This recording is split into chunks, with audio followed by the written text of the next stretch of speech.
So, you know what I really processed these past few days? I'm not going to lie to you. There's been a lot of nights in the past couple weeks, and, quite often for me where, I might feel a little bit devastated or disappointed at the amount of isolation that I'm personally going through. Just especially when you're on like a growth or an improvement journey, it's kind of inevitable. But, the one thing that I was upset about was just knowing that most people that came into my life just drifted apart. Like whether it was through them, doing things that violated a boundary of mine or just, being disrespectful, or even, maybe me like, doing something that maybe they got annoyed with, or we just drifted apart naturally, or, just life happens. And it's quite upsetting. But the one thing that I realize is that it really gives you a very harsh, brutal, and awakening reality check. And you know what that reality check is? It's the fact that literally you come on this earth alone and you also die alone. So it's best to just rely upon yourself and make sure that you're good above anything else, because no one out there is going to look after you.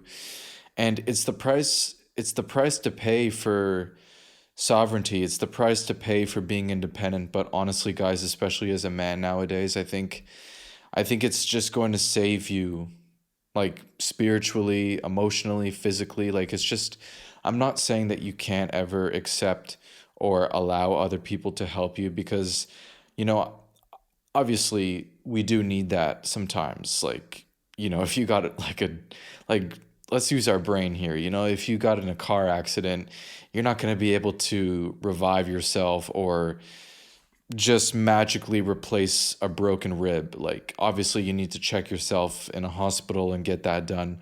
But my point being is just, it's just that you always have to put in your brain that your own well-being is in your hands for the most part.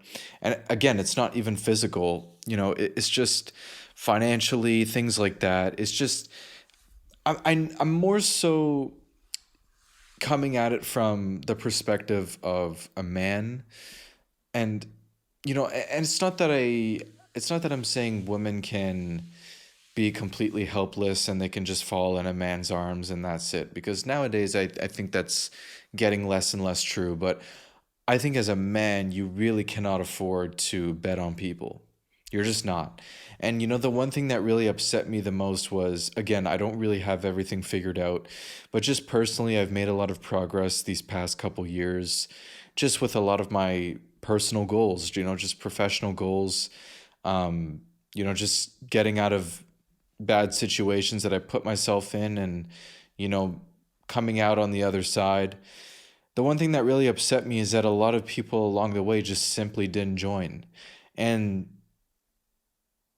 they never really gave praise or respect either. I mean, I think silently they did. Like there was some that, said, "Oh, I didn't believe that you could do this, but you proved me wrong," type of thing. And I'm not saying that the world revolves around me. Like I'm going to be real, like I'm not saying I'm not expecting validation from the outside world. I'm just past that point.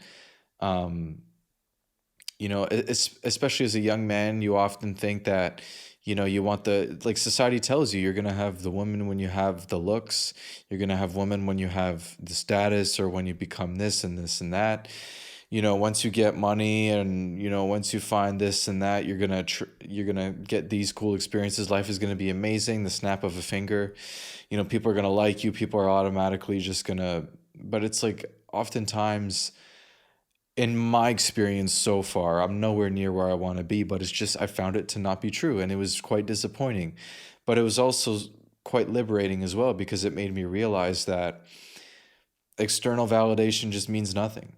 If I live my life a certain way and I don't want to be locked into, a marriage at 26 years old to a woman that doesn't even really like me, but there's kind of a pressure to do it anyway, or just having a house or having a career that people, they say do this, do that, but it's not best for you. It's like, if I don't do that and I just want to live nomadically and just not really check in and pay my dues to society for the most part because they didn't respect me when I was down and up, then it's like, yeah, that's what I'm gonna do.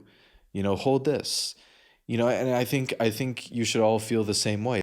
You have to have a little bit of revenge in you. I'm sorry.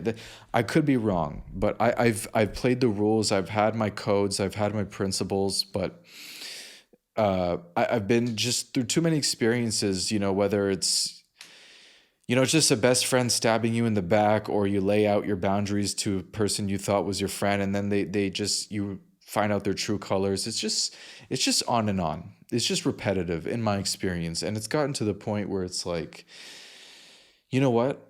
I'm not gonna play that game. I'm gonna do my own thing. I'm gonna be a bit vengeful. I'm gonna be a little bit bitter, and I'm gonna act on it in a smart way. I'm not gonna be embittered. Like, I'm not gonna let it affect my mood and my daily thought process and have it, bleed into my outlook of life. However, I'm gonna be a little bit. I'm gonna bite back a bit, and it's gonna be in ways that it's gonna give me a bit of satisfaction. But anyways, my point being here is just, you have to rely upon yourself, because it's like, just me sharing some examples of my situations that I went through, with the banks and friends and family and everything. It's always been disappointment.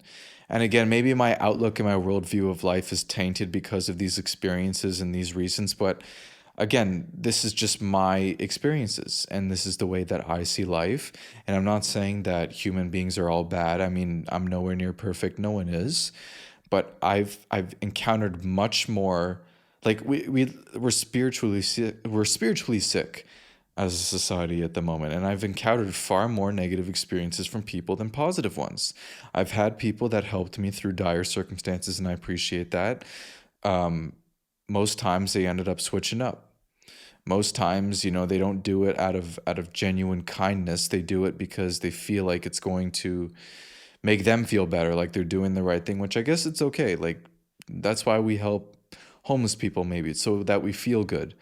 But it's just, you can't view it as them genuinely caring about you. I feel like that should be the word.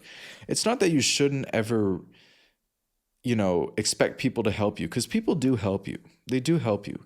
It's more so the fact that you shouldn't expect that they actually care about you, especially as a man. And I know it's sad, but I've just been, without my consent, I have been given this perspective on life, which is it's a very painful one.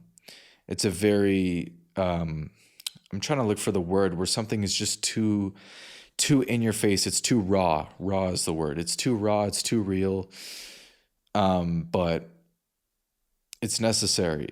And after you take some time to process it, you realize that it's the best view of life that you can have, because it's basically, you're seeing life for what it is, not what you want it to be. Ignorance is bliss, but the truth will set you free.